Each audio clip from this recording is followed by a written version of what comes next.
bem? Sou o Leandro e eu vou dar uma aula aqui de mineralogia.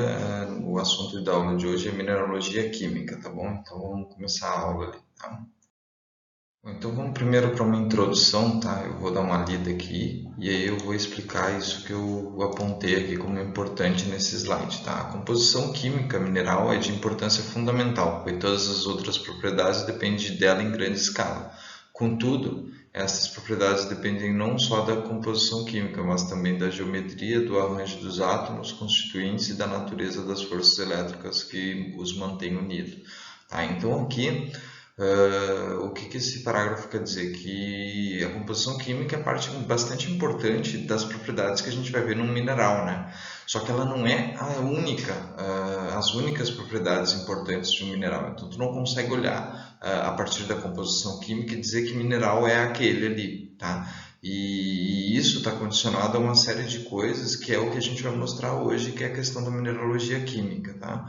Aí eu vou só chegar um apanhado histórico aqui já para vocês entenderem um pouco melhor, tá? Por mais de um século, estabeleceu-se firmemente a classificação dos minerais sobre uma base química. Aliás, até hoje, a gente consegue classificar os minerais através da composição química deles, tá? Consequentemente, a prova final da identidade de um mineral foi a composição química. Então, ainda hoje, os minerais são classificados por uma composição química, mas hoje a gente ainda tem um conhecimento um pouco mais expandido de coisas que antigamente não se possuía conhecimento, são especialmente as questões de retículo cristalino e tal, e mais as questões que eu vou mostrar hoje aqui, tá? A classificação moderna dos minerais, todavia, ela considera a estrutura assim como a composição química, permitido pela substituição dos átomos de um elemento pelos de outro, em uma dada trama estrutural. Então aqui ele fala não só do retículo cristalino, mas também de eventuais defeitos, tá? Se eu tenho lá um cristal de cloreto de sódio, tá? NaCl, em algum momento ali eu tenho o sódio sendo substituído por algum metal, isso pode me resultar em um cristal, um mineral diferenciado, tá? Então a classificação moderna dos minerais ela também considera essa estrutura além da composição química também estrutura, tá? Da introdução dos conceitos estruturais na classificação do mineral resulta o esclarecimento considerável das relações entre os minerais, podendo ter significação econômica, tá? Então, a partir desse conceito de estrutura de classificação mineral que eu vou apresentar hoje para vocês, a gente pode ter um resultado que pode ter até significado econômico, tá? E aí a gente tem um ramo importante, é a cristaloquímica. A cristaloquímica se dedica à elucidação das relações entre a composição química, a estrutura e as propriedades físicas dos minerais da matéria cristalina, tá? Juntamente com a síntese dos materiais cristalinos, tendo qualquer combinação desejada de propriedades. Então aqui a cristaloquímica ela vai estudar a relação entre composição química e a estrutura e qual que é o resultado disso nas propriedades físicas, tá? Então é basicamente isso que a gente vai se dedicar a entender nessa aula, tá bom? Bom, como eu disse anteriormente, tá? A cristaloquímica é a base para se entender os minerais, tá? Por que atualmente se classifica os minerais a partir de composição química, tá? Porque se notou, por exemplo, hoje em dia vocês vão ver mais para frente que os minerais eles são classificados de acordo com o grupo aniônico, tá? Então aqui eu tenho como exemplo vários carbonatos, tá? Que tem aquela terminação CO3, né? Aqui é o Li, CO3, o Ca, CO3, é o Li2CO3, o Ca, CO3, o K2, SO3, o Ce, CO3, tá? Então todos aqui são carbonatos, tem a terminação CO3, tá? Esses minerais que possuem o mesmo grupo aniônico, tá? Se a gente olhar aqui é um carbonato, a terminação CO3, junto com o metal, né?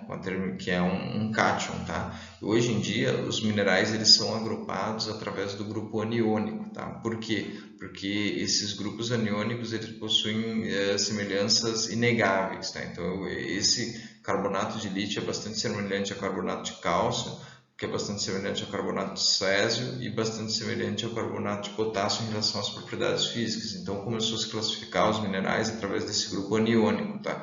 Porque se eu comparar, por exemplo, o cobre, tá? Se eu tentar fazer via grupo catiônico, tá? Eu pegar o óxido de cobre, o sulfeto de cobre, o carbonato de cobre, eles têm uma diversidade enorme de propriedades muito diferentes entre um e outro. Já se eu pegar esses carbonatos aqui, como vocês estão vendo, eu já não tenho tanta diversidade de propriedades, tá? Eles já são mais semelhantes entre si, o comportamento deles é mais semelhante. Então, hoje em dia os minerais eles são classificados principalmente pelo grupo aniônico que existe ali no mineral, tá? Então a gente tem os carbonatos, tem os sulfetos, tem os silicatos e tem uma gama de diversos tipos de minerais que são classificados quimicamente e eles são classificados através do grupo aniônico, tá bom? Porque esses grupos aniônicos eles têm diversas características semelhantes, tá? Então vamos adiante ali que eu vou apresentar outros conceitos para vocês. Outro conceito importante que explica muito da estrutura dos minerais, tá? É o polimorfismo, tá? Aqui a gente tem o diamante e o carbono grafita. Então aqui a gente tem um cara que tem 1 de dureza Mohs e a gente tem um cara que tem 10 de dureza Mohs. E a composição química deles é exatamente igual, tá? Então, um polimorfo, uma forma polimórfica de mineral, é considerado uma espécie mineral que apresenta estrutura tipologicamente diferente. Então, qual que é a diferença aqui entre o diamante e o carbono grafita? Tá? A diferença é basicamente o arranjo cristalino. Tá?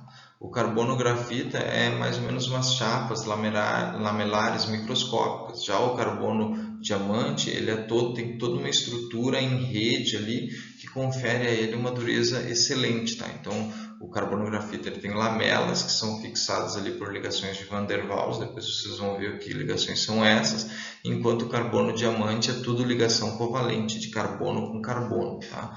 Então, isso aqui é mais outro fenômeno que ocorre e que resulta nas propriedades dos minerais. Se vocês forem olhar a propriedade do diamante e as propriedades da carbono grafita é completamente diferente, embora a composição seja igual. Então aqui eu quero mais uma vez elucidar mais uma coisa que faz com que os minerais tenham propriedades diferentes, tá? Então aqui o nosso estudo de hoje é relacionar a química do mineral, tá? Com a estrutura dele, a química e a estrutura no que tange a ligações e como elas estão dispostas, com as propriedades que vocês podem observar na vida real, entendeu?